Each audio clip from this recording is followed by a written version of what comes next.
Katie Souza wanted the good life. I had all these different preconceived ideas about what the good life was. I thought if I'm working in the entertainment industry, then that's the good life. You know, if I've got money, that's the good life. If I'm famous, that's the good life. Katie pursued her dreams. I really loved radio because I loved music so much, and I thought, well, radio would be really fun, so I got into radio when I was really young, like 17 years old. I was on the air. I moved from Hawaii to the mainland, and I got a job working at CBS television. Started doing camera work there, running audio, and I was having a lot of fun. Acting and modeling opportunities followed, but drug use that began in her teens became a full-fledged addiction that threatened everything. I was doing all these great things on one hand. I was still empty, though, and horrible. Even though I had this great thing happening to me, it was like I was so miserable and empty, and I didn't even know why, that I was filling myself up with drugs and doing all these different things to try to make myself feel satisfied. Katie was chosen for a role with Universal Studios, but just before her callback, she went on a drug binge. And I go into this meeting wasted, and the high guy at Universal looks at me and says, "You look like a heroin addict. Get out of my office right now." And that was like my last blow. I had gone through all these different opportunities, and I'd blown them all. And so I fell face first into crime, and I became a full-time seller because I was already selling drugs to everybody. And then I started cooking meth. She was arrested 12 times in 1 year for multiple felonies. Finally, she was arrested on federal charges for conspiracy, manufacturing narcotics, and weapons violations. She was sentenced to 13 years in prison.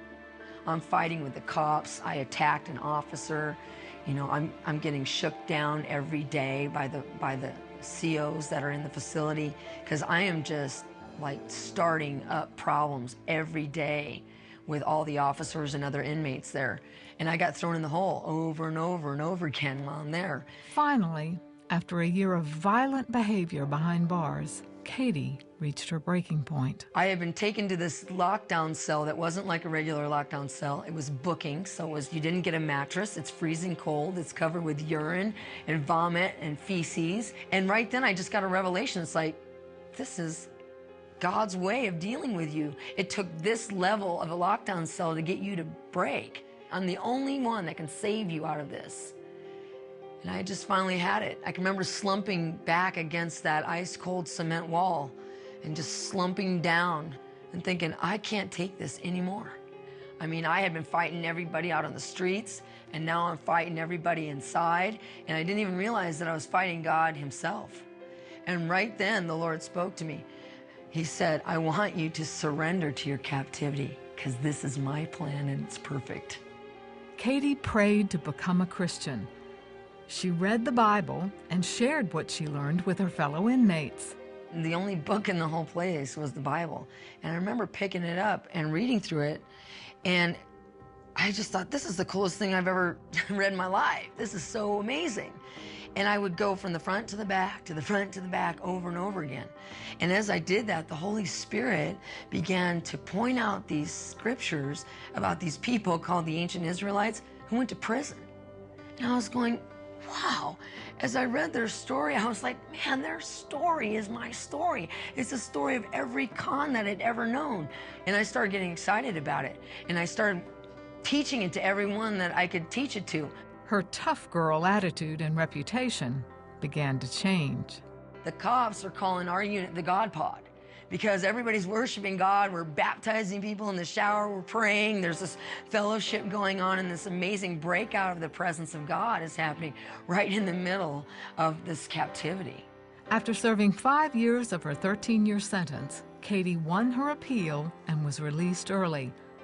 She's free now, and her view of the good life has changed dramatically.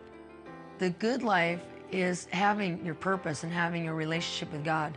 There's been so many amazing things that have happened to me because I've had my purpose.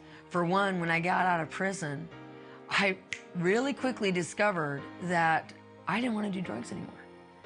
You know, I'm so filled up with this relationship with God, so excited about this special thing that God's given me to do, this mission, the book, the ministry, that I had no desire to do drugs. Katie wrote a book about the lessons she learned from the Israelites' time in captivity and how God can use prison time to prepare people for their purpose.